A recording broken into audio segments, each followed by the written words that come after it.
Do you ever feel like you're just waiting? Like you're sitting in a mental waiting room, flipping through old magazines, checking the clock, convinced that your real life is happening somewhere else, without you? Maybe you know that feeling intimately. It's that knot in your stomach on a Sunday evening, the Sunday scaries that have nothing to do with your job and everything to do with the suspicion that another week has passed where you didn't become the person you thought you'd be. You feel like you're running on a treadmill, sweating, trying, pushing, but the scenery never changes. Welcome to The Last Read, where we decode the instruction manuals for being human. Today, we are stopping that treadmill to look at a book that has become a survival guide for millions, The Pivot Year by Brianna Wiest. If you are feeling stuck right now, Wiest offers a radical shift in perspective immediately. She suggests that the darkness you feel, that heaviness of the unknown, might not be a tomb. It might be a womb. Think about a seed.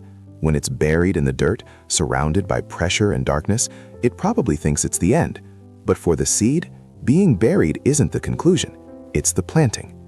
You might not be stuck. You might just be planted.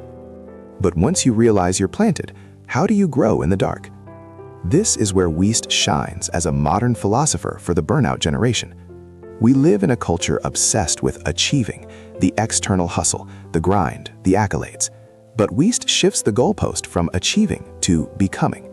She argues that real change isn't about taking a sledgehammer to your life.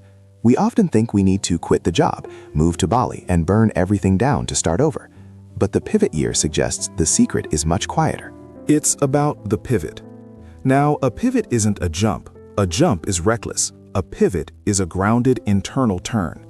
Wiest describes this phase as the space between no longer and not yet. It's like being a trapeze artist who has released the bar behind them but hasn't yet caught the one swinging toward them. You are floating in midair. It's terrifying. You want a map. You want a guarantee.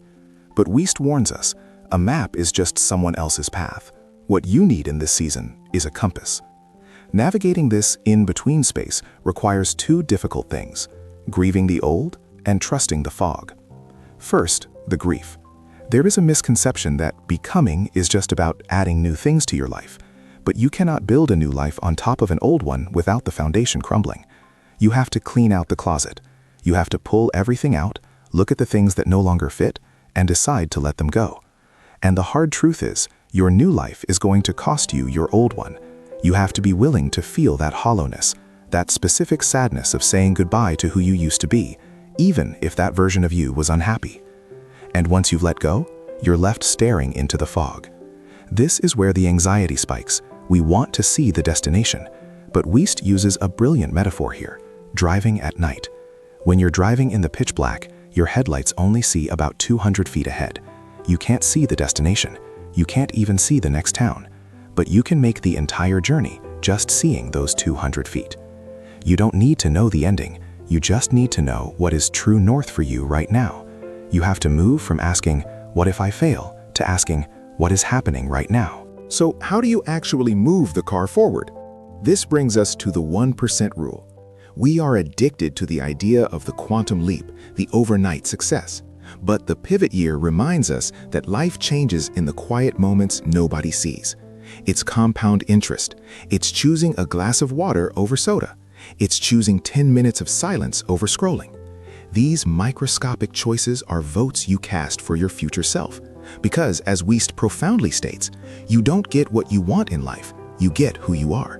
If you want a calm life, you can't wait for things to settle down to be calm. You have to practice calmness in the chaos.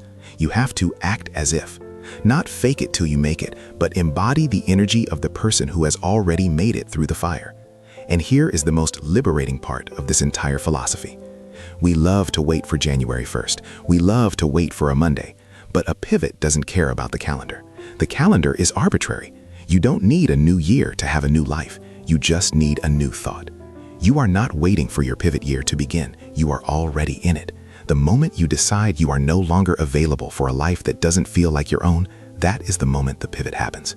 If you want to hold this map in your hands, and I highly suggest you do, as it's designed with 365 daily meditations, we've put a link to the hard copy right in the show notes. Don't wait for the fog to clear.